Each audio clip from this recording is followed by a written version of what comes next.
আমেরিকাতে যেই আপনি এলেন, এসে আপনি কাজ শুরু করলেন, যেরকম কাজ পেয়ে আপনি এখানে আসবেন, সেটা H1, সেটা J1, যে কোনো ভিসায় আপনি এসে কাজ শুরু করলেন। শুরু করার পরে পরই যে যে জিনিসটা বা যে কার্ড বা যে ডকুমেন্ট আপনাকে এখানে এসে তৈরি করতে হবে, সেটি হলো SSN বা সোশ্যাল সিকিউরিটি নাম্বার। এই সোশ্যাল সিকিউরিটি নাম্বার বা সোশ্যাল সিকিউরিটি কার্ড আপনাকে তৈরি করতে হবে এখানকার সোশ্যাল সিকিউরিটি অ্যাডমিনিস্ট্রেশনে গিয়ে।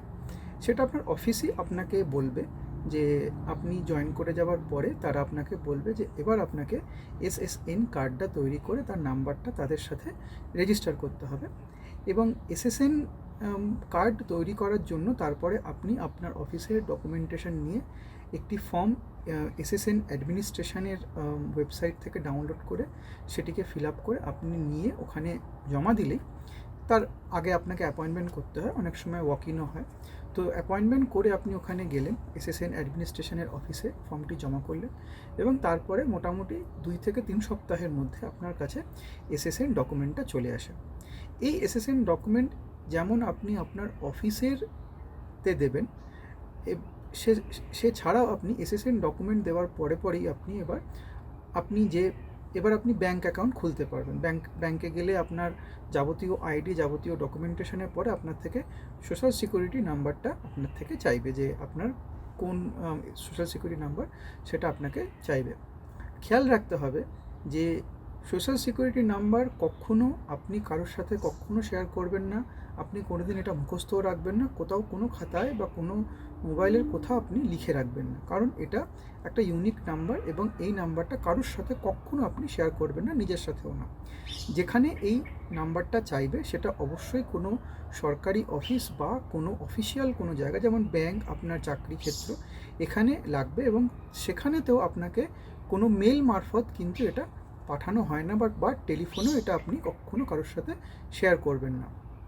তারাই বলে দেবে যে না, আপনি এরকমভাবে ফোনে বা মেলে দেওয়ার দরকার নেই। আপনি আপনার সাথে এই সোশ্যাল সিকিউরিটি কার্ডটা পাওয়ার পরে আপনি হাতে করে অফিসে বা ব্যাংকে বা যে কোনো সরকারি অফিসে যেখানে আপনার লাগবে সেখানে আপনি নিয়ে যাবেন, এবং তারা দেখে নাম্বারটি নোট করে নেবে। এটা হলো প্রথম কথা।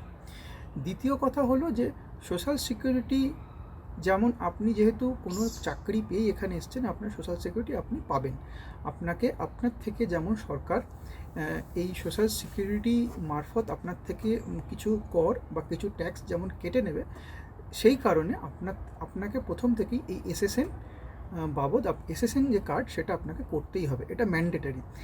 এবং এই সোশ্যাল সিকিউরিটি নাম্বার এর ওপর আপনার মাইনে থেকে একটা একটা একটা একটা অঙ্ক আপনার মাইনে থেকে কেটে নেওয়া হবে, এটাও ম্যান্ডেটারি। এটা থেকে আপনি কখনোই ছাড় পাবেন না। এবার সোশ্যাল সিকিউরিটি নাম্বার পাওয়ার পরে পরেই আপনাকে এবার আপনার এই যে নাম্বারটা, এটা একটা ইউনিক নাম্বার, এটা একটা আপনার আইডেন্টিটির মতো। আপনি আমেরিকাতে প্রবেশ করার পর আপনার এই যে নাম্বারটা তৈরি হলো, আপনার আমৃত্যু আপনার এই নাম্বারটা আপনার সাথে থাকবে, এবং এটার সাথে আর কারুর কোনো নাম্বার মিলবে না।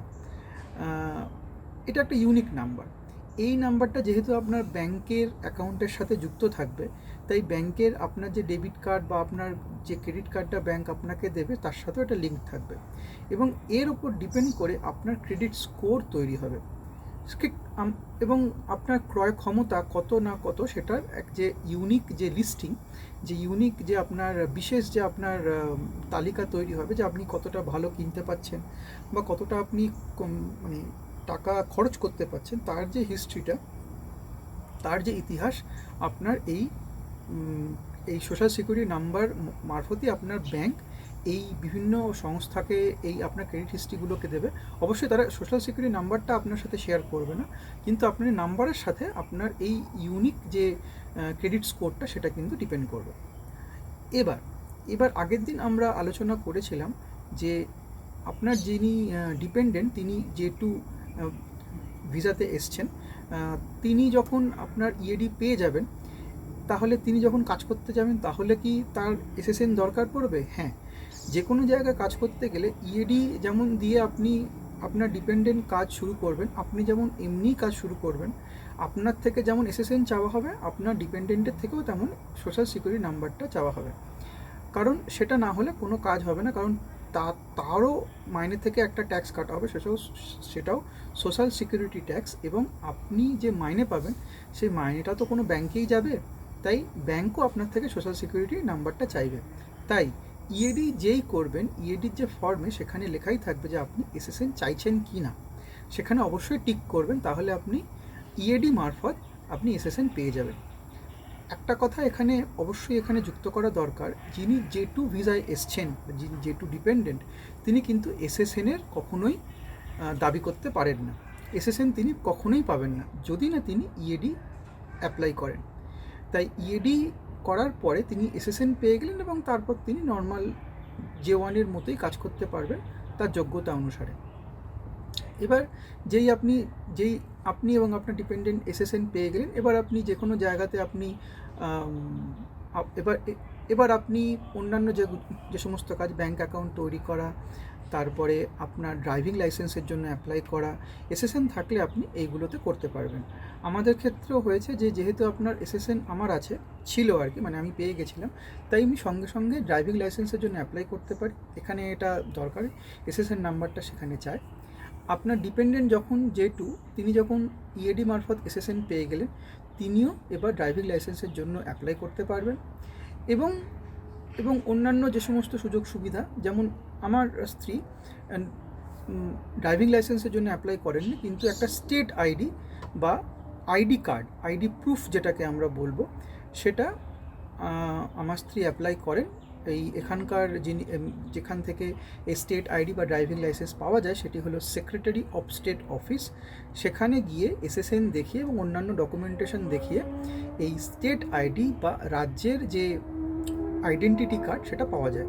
সেটা ড্রাইভিং লাইসেন্সের মতোই, কিন্তু ড্রাইভ করা যাবে না, খালি আপনি কে, আপনার পরিচিতি কী, সেটা একটা কার্ড হিসেবে আপনি পাবেন। এখানে আমেরিকার প্রত্যেকটা জায়গাতে, প্রত্যেকটা স্টেটে আপনার ড্রাইভিং লাইসেন্সই হলো আপনার আইডি কার্ড, যে কোনো জায়গাতে। তাই যেই আপনি J2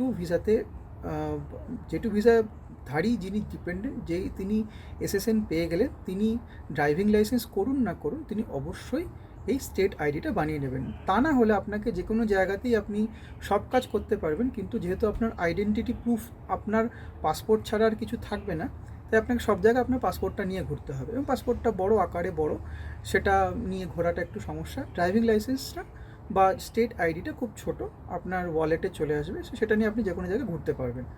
পাসপোর্ট হারিয়ে গেলে সমস্যা বেশি, ডিএল বা স্টেট আইডিটা আপনি করতে পারেন, তাই সেটা আপনার বহনের ক্ষেত্রে সুবিধা করবে। তাই এই হলো এসএসএন এবং এসএসএন সংক্রান্ত যে সুযোগ সুবিধা সেটা আমরা বললাম। আবার নতুন করে দেখা হবে আর একটা তথ্যমূলক কোনো ভিডিওতে। ধন্যবাদ।